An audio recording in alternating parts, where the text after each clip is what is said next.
Hey guys, sorry for the late post this week. Got a bit buried under work.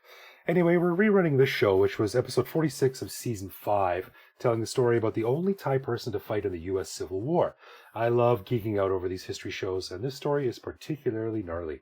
Special points for Ed's favorite Thai flag on the episode artwork, minus the Confederate flag, of course. Anyway, hope you enjoy.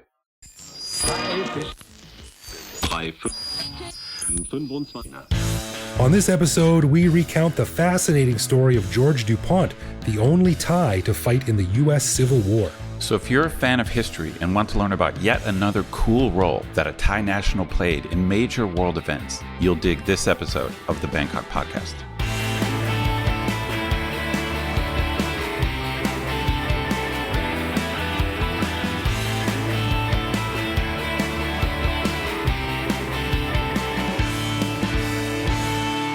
Sawadee krap, and welcome to the Bangkok Podcast. My name is Greg Jorgensen, a Canadian who came to Thailand in 2001 to enjoy a beach that has more to offer than just pebbles, seaweed, and freezing tidal pools, which is pretty much what you get when you go to a Canadian beach. And I'm Ed Knuth, an American who came to Thailand on a one-year teaching contract 21 years ago, fell in love with Thai people being nice without a hidden agenda like getting bonus points on their CVS card, so I never left. Zing! Nice callback. We want to say a quick thank you to one of our patrons, Jeff Ireland, who supports us at the show shoutout level. Stick around after we're done talking about the incredible story of George DuPont to hear why Jeff might be hosting Greg and I on his farm if the zombie apocalypse ever arrives. True that. You're right.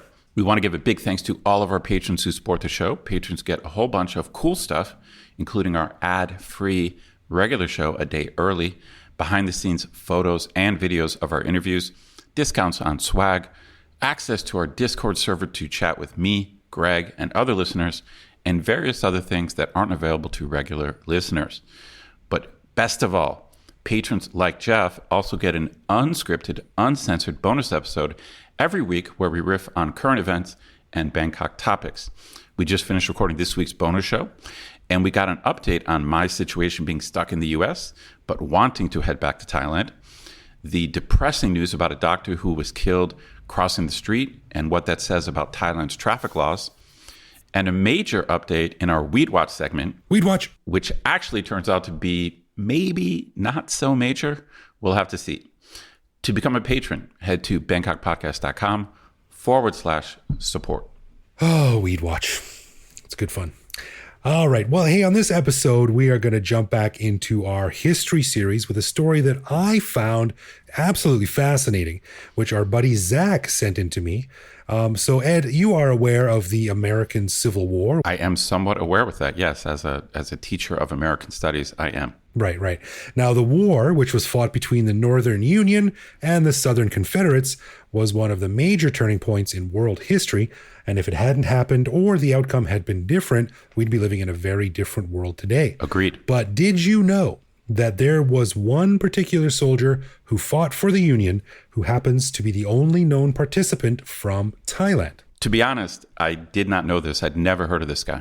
Yeah, I'd never heard of it either. So thanks for Zach for sending it in. So let's get into it. This is the story of George DuPont. Does not sound Thai to me. No, it doesn't. But listen to the story. Here we go. So picture it. A sweltering August day in 1862. Lieutenant John Grimes is taking applications for those who want to join Company B of the New Jersey Volunteers to fight in the American Civil War. Now, there are plenty of foreigners who had signed up. Usually they come from Ireland or Germany, England, Canada, Holland, and other countries like that. But this one was new.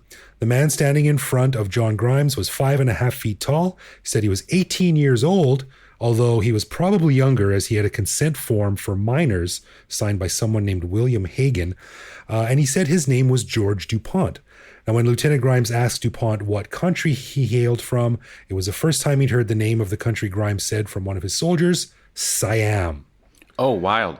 There is a lot of evidence that recruiters for the Union Army basically waited at the piers and docks for incoming ships filled with immigrants. And I think that some of those immigrants were granted citizenship if they fought for the North. The North was needed as many soldiers as possible. So could you imagine coming over from Europe and, you're trying to escape some situation, or at least you're trying to improve your life. You're like, I'm going to America, the land of opportunity, where I can own some land. I can have a farm. I can raise a family. I can make money finally.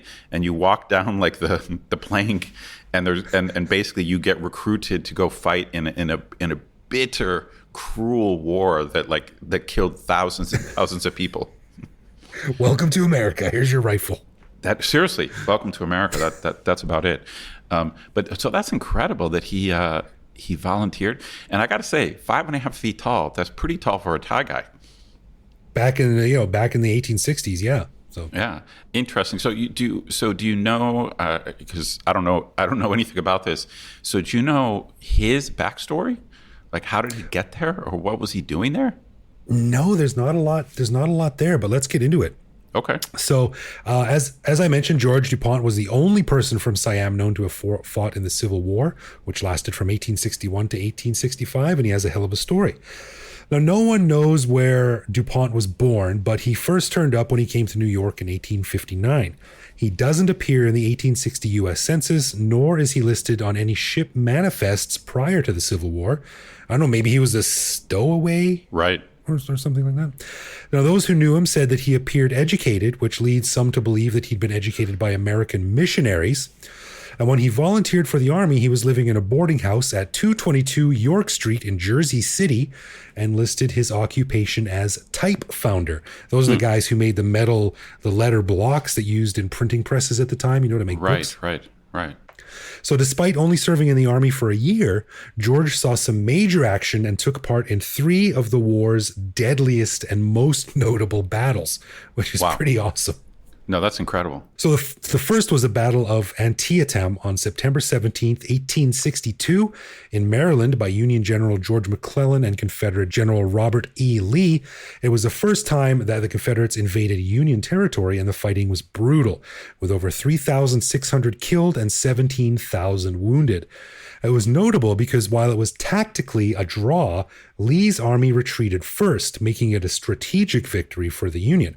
This gave Abraham Lincoln the boost he needed to announce the imminent release of the Emancipation Proclamation, and also convinced France and Britain that it was probably not a good idea to officially recognize the Confederacy, as both countries had already outlawed slavery. Right. So our man George was in this battle, this major battle. Incredible. So the second battle George took part in was the Battle of Chancellorville in Virginia in April and May 1863 between Union Major General Joseph Hooker and again Confederate General Robert E. Lee. Now this battle saw over 3,200 killed and 19,000 wounded, and is notable because it was one of the biggest wins for Lee's Confederate Army, which prompted President Lincoln to say, quote, my God, what will the country say?" It's incredible that it's so fascinating that this random Thai guy who's in the States, we don't know exactly why or how he's there, he just stumbles into these major events of history. He's kind of like a Thai Forrest Gump. Right. I was going to say, he Forrest Gumped his way through the Civil War. Right. Forrest Gump. The third battle was the Big Daddy, the infamous Battle of Gettysburg in July 1863 in Pennsylvania. Now, this is the most famous and deadliest battle of the war, and is often called the turning point at which victory for the Union became clear. Nearly 8,000 were killed and over 25,000 wounded in this battle. However, Kun George managed to escape unscathed from all 3 battles, but as one website notes, possibly because of the cold weather and unfamiliar food. Of course, it always comes down to unfamiliar food for Thai people in other countries. Yeah. He fell sick in August 1863. He fought in a few minor battles during the war's cleanup, but was honorably discharged in Louisville, Kentucky on June 26, 1865. He was given $64.30 in back pay and $75 for completion of service, a grand total of $139.30, which is worth about $2,400 in today's cash. Okay, I have a few thoughts on this. Okay. The fact that he spoke English well enough to function, and the fact that he took this step to be overseas, it's kind of strange we don't know more about his backstory, because there were not many Thais who were just overseas at the time. It's extremely rare. I think the very first Thais to go to university in the West were maybe 1890, something like that, and they're very wealthy. So this would be only upper class, super high so Thais that were able to study abroad. Now, there's no indication that he studied, but it seems like he must be from some kind of prominent family. Thailand didn't even have public schools back then. Like, how did he learn English? Right. Well, earlier, I remember I mentioned that they said that some have speculated that he was educated by U.S. missionaries. So that might be how he came over there. Interesting. But do you think that really people really cared? Like, you showed up, hey, I want to fight in the war. Great, here's your gun. Don't really care where you're from. Pointed at the guys in those color coats. Probably. But although the U.S. was famously racist towards Asians, especially Chinese, and it sounds like they would not be good at differentiating between Thais and Chinese. So I'm not doubting the story. I just wish I knew more about what his deal was. Like, if he was an upper class Thai person, then he would have resources and he'd be able to avoid fighting. It's not like something rich people tend to do. They don't tend to fight in civil wars in foreign countries, right? That's a good point. Yeah. Him and the Marquis de Lafayette are like the only two people that are really famous for it. Right.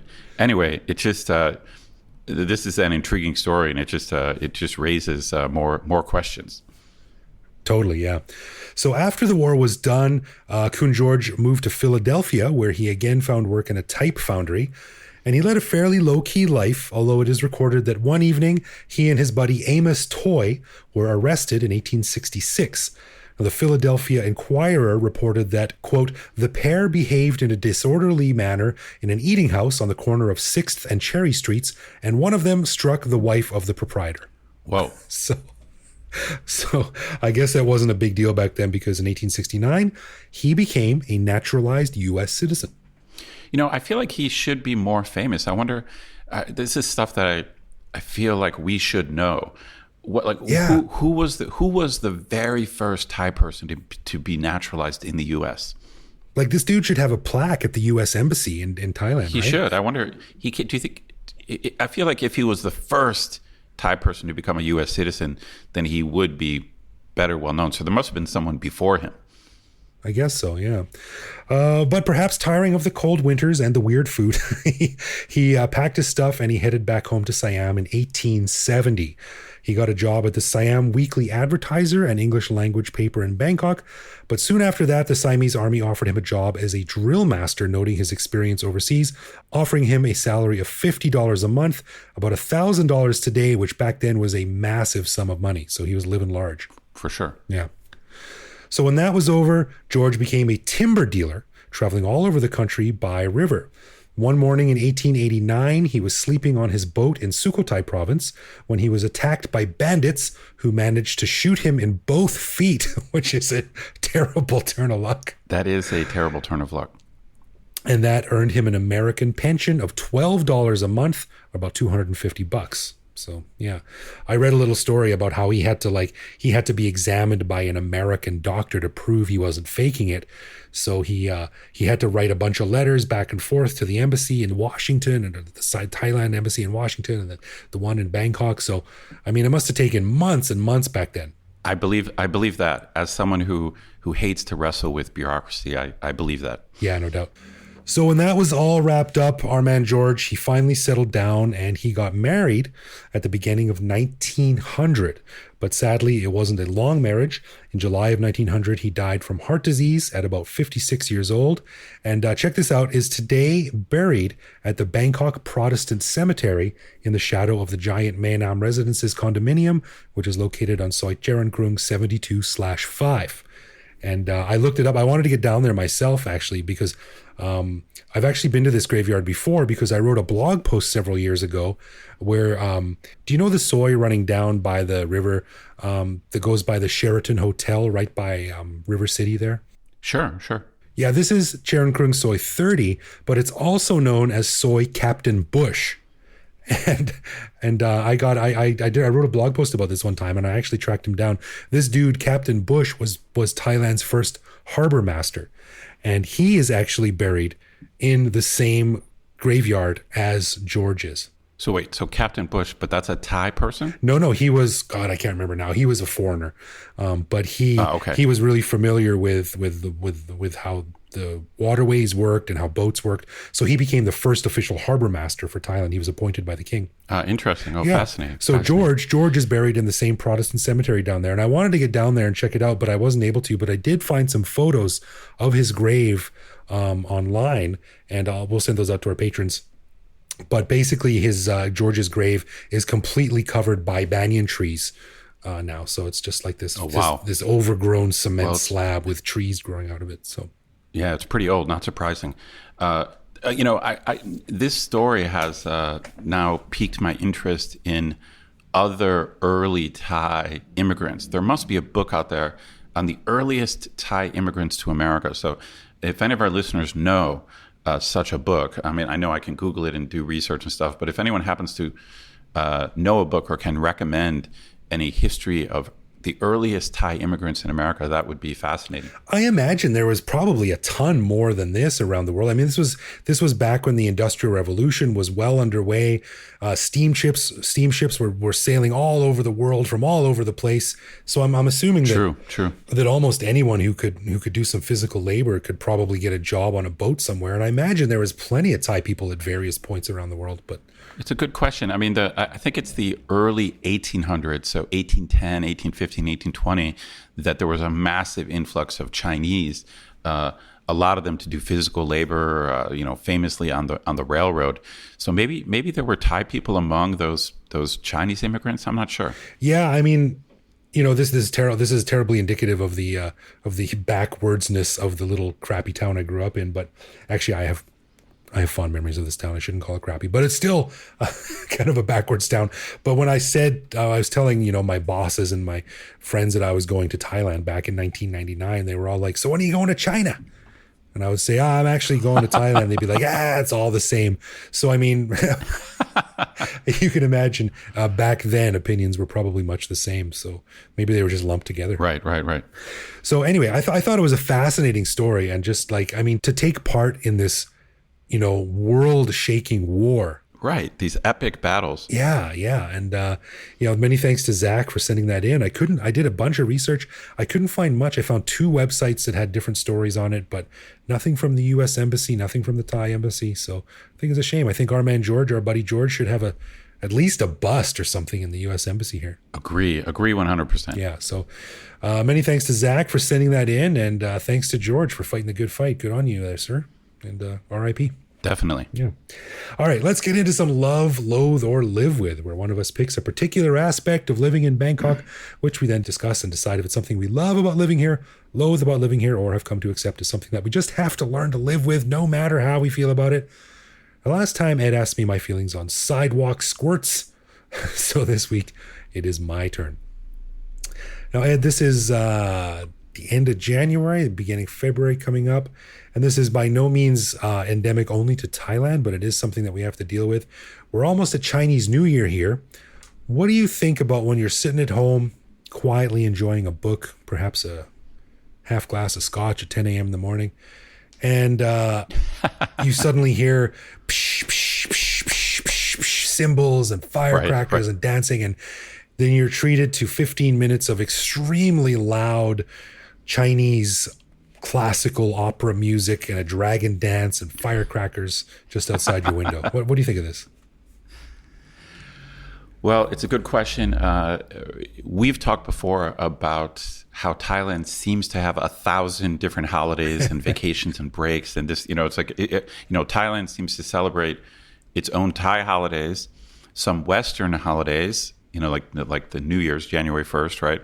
But then also Chinese holidays. Right. So there's just an overabundance of celebrations. I got to say, I've never been bothered by the noise. Maybe I've just got lucky where I've lived, or I don't have kids. I think the Chinese New Year stuff is pretty cool. It's one of those things that it's kind of on the edge of my experience where I'm always, vaguely aware, oh, it's Chinese New Year. And then occasionally I remember this might have been 2 years ago. I happened to be in our favorite neighborhood, Talat Noi. Sure. And And sure enough, there was like a parade, exactly as you described, like people with symbols, like a giant dragon, and it was cool. It was like, oh my God, what's this? Because it's like this multi-sensory like overload. It's kind of this crazy thing that is clearly not Thai. It's like when you see this thing, you're like, okay, this is Chinese. Right, for sure. So I'm gonna go. I might even go love. Like I like the Chinese New Year stuff, just because it's another layer of spice in Thailand. And I guess I've just been lucky. The fireworks are weird because sometimes they just set off like what sounds like 5,000 firecrackers. It's just like and it just goes on for a long time. You know what I mean? But I guess I've been lucky. I've never been bothered by the noise. So I think I'm gonna go love on this. Yeah, I'm halfway between love and live with on this. I don't like the music. I don't like the firecrackers, and it's quite annoying sometimes. But it does remind me of the complex cultural makeup of Bangkok, which is one of the reasons why we all stay here. So yeah, right. I dig it. I think it's really cool and interesting, and I think it's indicative of something that's really unique about Thailand and its culture, which has so much other facets to explore. Right. But at the same time, I wish they'd turn the volume down a little bit on that. Right. I think a lot of my students celebrate it. I think a lot of Thai people, they go visit their grandparents or they have a big family get together on Chinese New Year. So I think it's not one of those things that's, it's only in Chinatown. It's not like that. Right. It's a national thing. I always wonder, I'm like, what the hell are you doing over here in this soy? Like, there's no one here. go somewhere with crowds. Anyway. Well, you've turned into a grumpy old man. I sure have. Yeah, that's probably from hanging out with my older friends, such as yourself. You're so funny. Okay, so as we mentioned at the beginning of the show, we'd like to say thank you to Jeff Ireland for lending us his support at the show shout-out level. Greg, what did you find out about Jeff? Well, Edward, as it turns out, Jeff is an Aussie who went back to Australia in February of 2020 from Thailand when COVID was getting serious. And he said, I figured I'd just be there a few months and then come back. Unsurprisingly, he is still there, which just sucks. Gee, I can't imagine how that could be true. Yeah, right. He said he's particularly worried about what little Thai he knows fading into the vast recesses of his mind. Gee, I wouldn't know anything about that. Yeah, I struggle with that every day, my brother. So I think we're all in the same boat here. But check this out. Jeff says for the past 14 years, he's lived in Thailand, some of it in Bangkok, but most of the time he has a farm in Surin province, which I think is really cool. He says, we grow rice, fish, bananas, coconuts, eucalyptus, ducks, chickens for eggs, cows, and buffalo, plus sundry vegetables and culinary herbs. Normally, we spend approximately 5 to 7 days a month in Bangkok. Dude, that sounds so cool. I love when I hear about foreigners that just don't have the typical life of the expat. I mean, obviously, every expat person has their own life, but you and we have a huge group of friends, and I guess they do have a variety of careers, but of course we all work in the city. And so I love when I hear about expats who are like, raising animals on a farm. That's so cool. Yeah, I think that's the same. I think it's so cool. I mean, I moved to Thailand. Like, okay, you've heard that. Most people have heard that before. Oh, I became a teacher or I got hired at a company or I did this. But I moved to Thailand to become a farmer is not something you hear a lot, right? You do not hear that a lot. And I've heard it more often in recent years, like our buddy Ash, he has a farm up in Isan as well. Right. And a few other people have done the same thing. So it seems to be a growing trend. And man, Thailand has some beautiful countryside. So these guys might be doing the right thing. Yeah, for sure. Yeah, as Jeff said, hopefully he'll be returning to Thailand around the same time as you will, Ed. Hopefully, fingers crossed. So pretty soon. We'll see, I guess. Yeah, so that got me thinking. I mean, Jeff has this nice farm. They seem to have everything you need to survive. So when the zombie apocalypse hits, up to Jeff's farm we go. As long as they're growing a lot of vegetables, I'm in. Yeah, Ed can have his old weed patch out in the back there along with the those are the Thai herbs that you're talking about. The Thai herbs in quotes. Yeah, right. And Jeff also ended with something interesting. He said, it occurs to me that your unique podcast will be an interesting historical record in the future of Bangkok expat life. Ooh, I like that. Yeah, I never thought about that. But I mean, we've done, dozens and dozens and dozens of hours of commentary on Bangkok, and maybe that'll inspire someone in the far future. I don't know, or be looked back as a historical record. We'll become legends, very poor legends. We'll still be legendary. Cool. I actually was thinking of that movie Cloud Atlas with Tom Hanks about that Korean woman who. I've never seen it. Oh, it's not entirely a home run, but it's certainly a swing. But there's one of the stories in there is about a Korean woman who becomes like in the future she becomes sort of this martyr, and then you skip ahead in the story like 3,000 years, and it turns out that an entire major world religion has been based around her. So, hey man, maybe there'll be the Church of the Bangkok podcast. Maybe that's a bit frightening, I suppose. Yeah. So thanks for the support, Jeff, and I hope to see you back here soon. Yeah, thank you, Jeff. A final thanks to all of our patrons who support the show. Patrons get a ton of cool perks and the warm, fuzzy feeling knowing that they're helping support the show. Find out more by clicking support on our website. And connect with us online.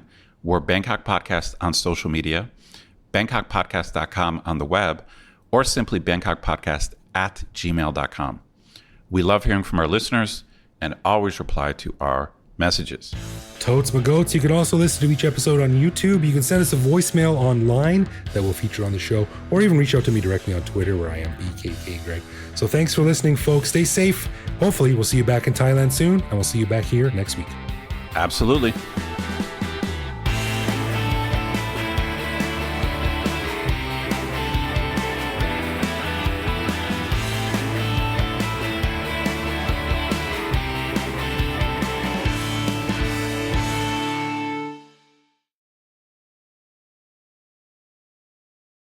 Have you seen Peacemaker?